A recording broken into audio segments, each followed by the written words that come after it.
Hello दोस्तों।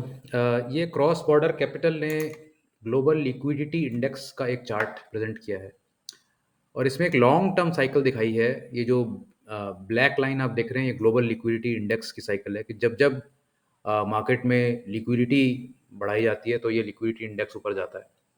और red dots में बेसिकली एक वेव फॉर्मेट, जैसे साइन वेव होती है, ऐसा एक बेंचमार्क करने के लिए एक वेव फॉर्मेट बनाया गया। तो उसमें ऐसा दिख रहा है कि जैसे जो लिक्विडिटी की साइकिल है मार्केट की, वो एक नेचुरल, एक सिनोसॉइडल वेव की तरह है, जिसमें के मतलब एक ये एक एक एक प्रकृति है मार्केट की कि उसको इस फॉर्म में चलना है। तो जैसे अभी हमने देखा कि 2018 से 20 में बहुत एक स्ट्रॉन्ग लिक्विडिटी की वेव यहाँ पर आई।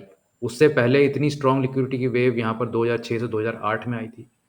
उससे पहले आप ये देख रहे हैं कि ये सन 2000 में यहाँ पर आई थी और 2002-3 में भी।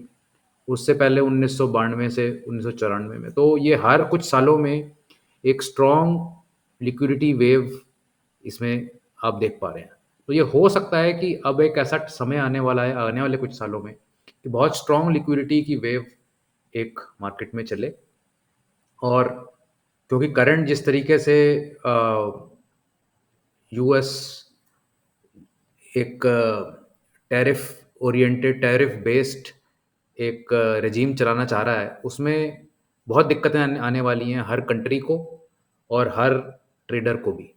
तो ऐसा हो सकता है कि सब कंट्रीज़ अपने-अपने लेवल पे एक लिक्विडिटी मैनेजमेंट करने की कोशिश करें।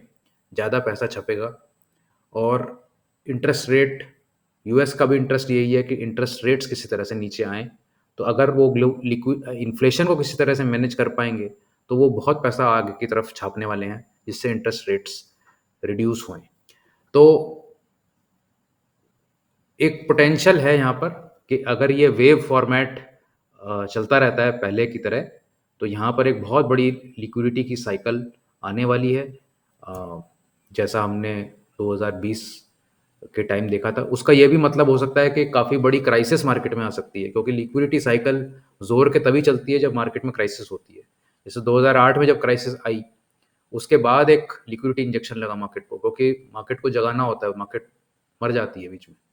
तो 2020 में कोविड के टाइम पे ऐसा हुआ और हो सकता है कोई ऐसा ग्लोबल इवेंट हो जाए जिस करके अब फिर से लिक्विडिटी साइकिल अगले कुछ सालों में ज़रूरत पड़े उसकी। तो ये एक इंडिकेशन है उसका। अच्छा इंडिकेशन तो नहीं है, लेकिन चार्ट तो यही कह रहा है कि लिक्विडिटी साइकिल आने वाली है। आपको ये कंटेंट कैसा लगा ज़रूर बताएँ, अपना कमेंट ज़रूर लिखें। Thank you.